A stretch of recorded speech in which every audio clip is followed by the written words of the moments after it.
So I bought a Wood Mizer wood mill from a neighbor. I was happy to have it. He was happy to be rid of it. It was made, or sold anyway, in 2008, so it has the old rails on it with the old clamps. We'll talk about that in a minute. I needed it to be much longer so I could cut much longer pieces of wood.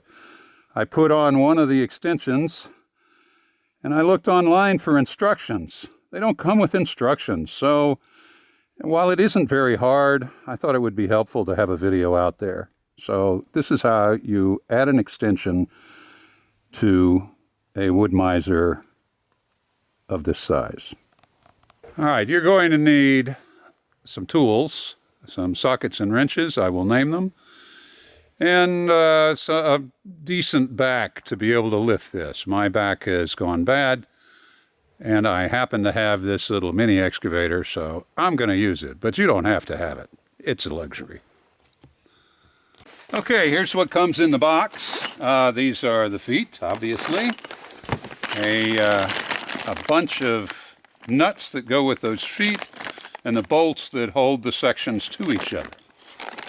Additionally, we have these neat little rollers, which go on the, I don't know what you call them, the retaining sticks to hold back the log.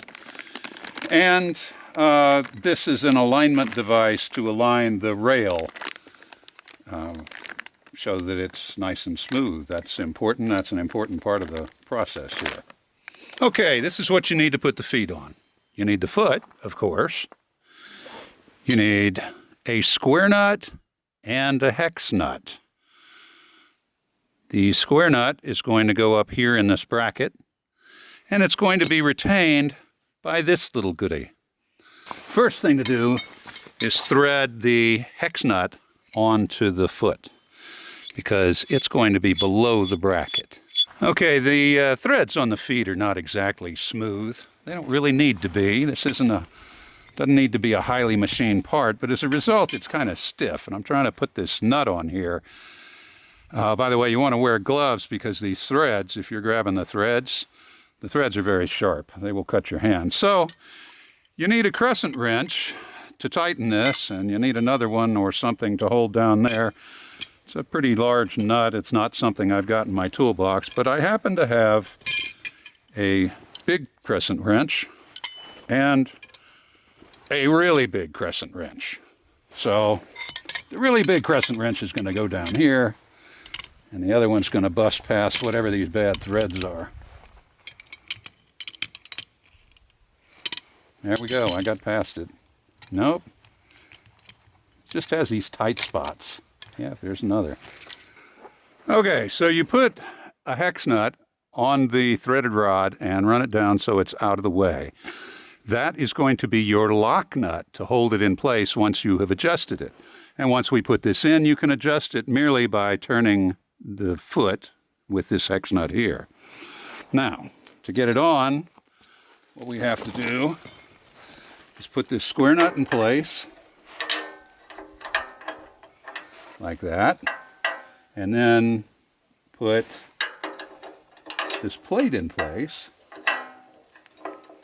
like this, and then we have to hold the square nut while we thread in the threaded rod. Once the threaded rod is in place, everything will be held together.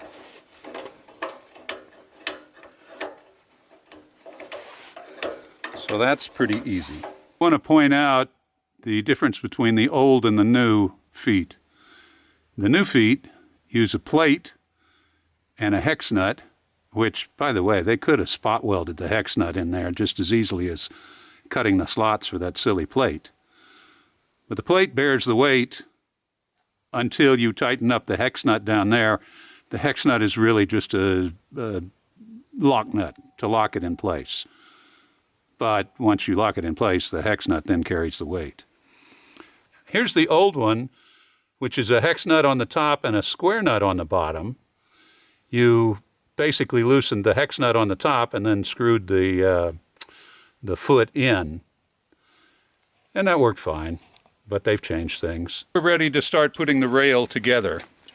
it has these nice alignment pins here, which mean that it's pretty easy to align. You're going to need 8 of these bolts and nuts, the nylon locking nuts that came in the box, a 3/4 inch socket or a 19 millimeter socket or wrench. You need both a socket and a wrench. And it happens that 19 and 3/4 fit this just fine. So let's start with this.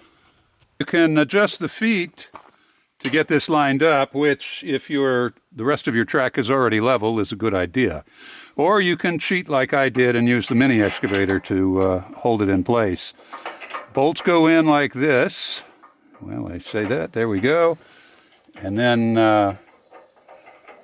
nylon lock nut goes on the end. There's 4 of these. I'm pretty sure you don't want to tighten them. I think you want to tighten them evenly across, so we'll just get them in place first.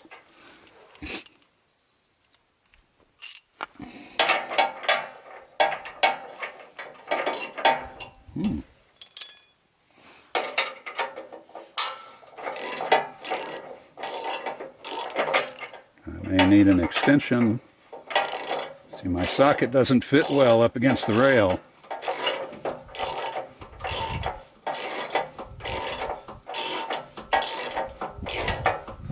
And I'm going to put one in on the opposite side now. Okay, before you tighten it down,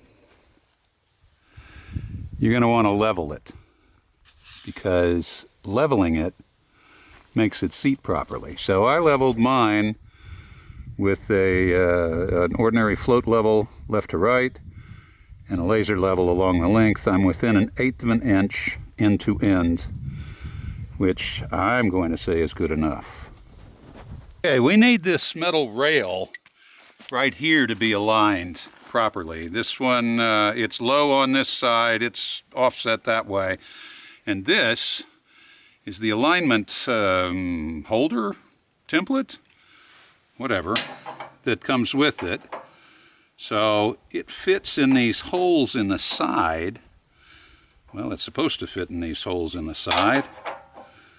Yeah, it's not cooperating. By the way, you will need a 9/16 socket for the bolts that are used here.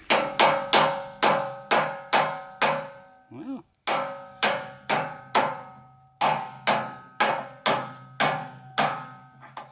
it doesn't want to go in. Why doesn't it want to go in? It doesn't want to go in because I am not quite pulled together enough, but I don't want to pull together so much that I can't move it.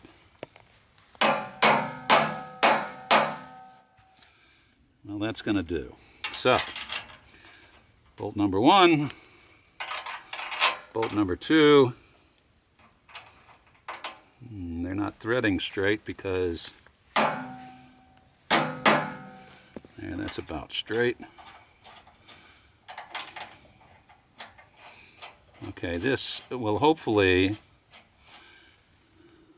yeah, actually it did already. The rail is now aligned top to bottom. I've got a left to right problem I've got to figure out.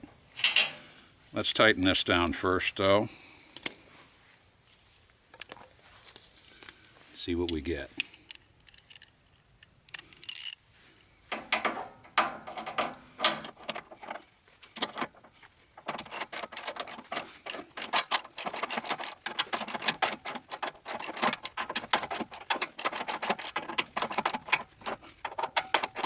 Well, I still have a left to right offset that's pretty bad. And this is so tight it doesn't want to move. I'm going to see if we can fix that.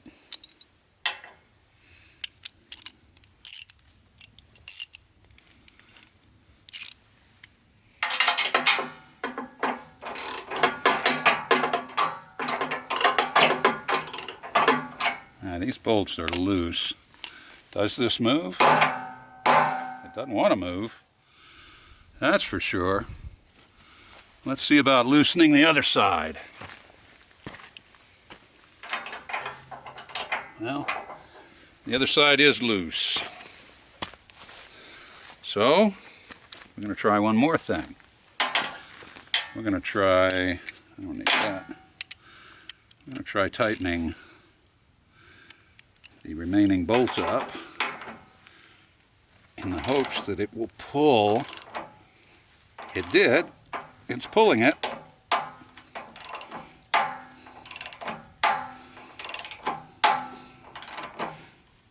All right. That's aligned pretty well. Now it's ready to tighten up these bolts.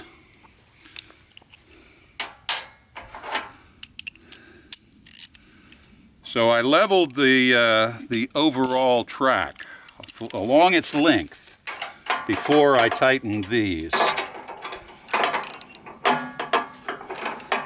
because that allows them to seat more properly. Those pins that it's got, while they do a decent job, they're not perfect. They don't seat it all the way. Not all the way into the right position.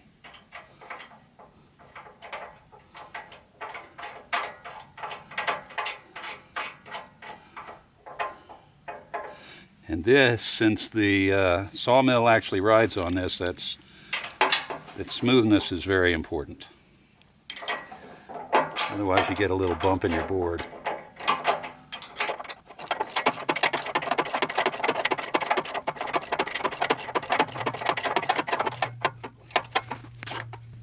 Okay, this side is tight.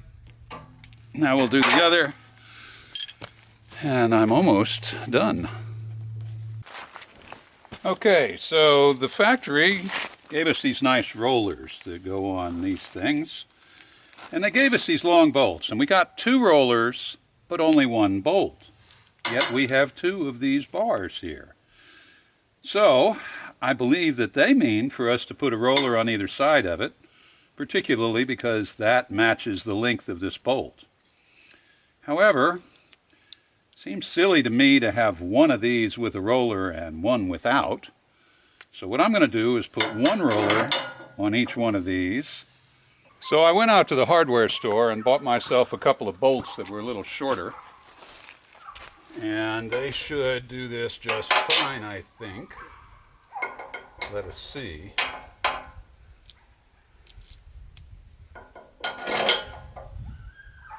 Oh yeah, this is going to work just fine. And this way I will have a wheel on every one of these stakes. Damn coyotes. Okay, next we need to put on the string that you use to crank the sawmill up and down the path. And that's this little bracket and this bolt and spacer. Now we want to be able to get to the end of our track, right? So we want the spacer behind the bracket so that it will extend it towards the end of the track. All that goes in here like this. We've got a nut and a washer. Actually, yeah, I think the washer goes on here.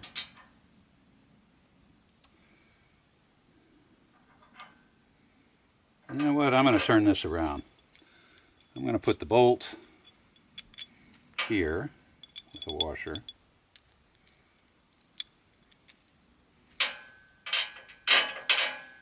I'm going to put this, the spacer on. Then I'm going to put the bracket on. Then I'm going to put the nut on. Now, we got a wrench on the back side, and I'm turning the nut to crank it down.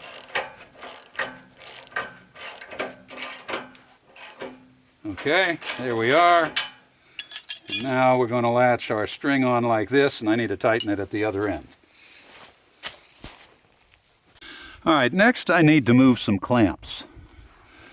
Now, the lighting's terrible, but you can see this is a C bracket. It's not closed, and that's the old clamp on the old rail. The guy I bought this from and bought some of the new clamps. See how they attach differently. And they'll work on the C-shaped rails, or they'll work on these closed rails. See, these are closed now, so the C bracket ones won't work. And I should have bought more clamps, but I didn't. I will. In the meantime, I'm going to move those down to the end so that I can clamp a big log. Let's check our work. The string is mounted, properly tightened. Let's see, the feet have been adjusted to level the whole platform, and as you can see, we've moved the lock nut up on the bottom. This is the new feet. I had to do the old ones too. The rail comes together smoothly. There's the alignment device, the only high precision thing here. As you can see, the two pieces are flush and tightened up. Overall, the whole thing is nice and straight and level. The clamps are in place. I do have a problem here. I've got an interference problem. I can either move the clamp elsewhere, but not here, because the foot interferes with the clamp. Or I can put a smaller bolt on this, which will let it drop down a little farther. The problem that this causes is it's going to set the minimum height that I can cut wood to, I don't know, 1.5 inches. Something like that is the lowest piece. I won't be cutting any veneer off of that. Other than that, this is done. It's ready. I've got a big hickory log to put on here. We're going to see what it looks like.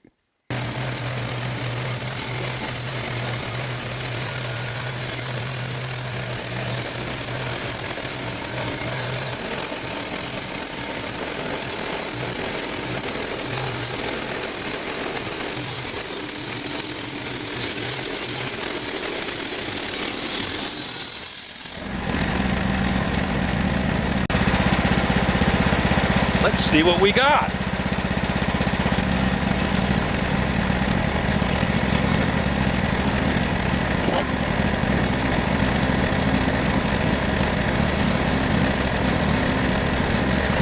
Well, it seems like something of a waste to use this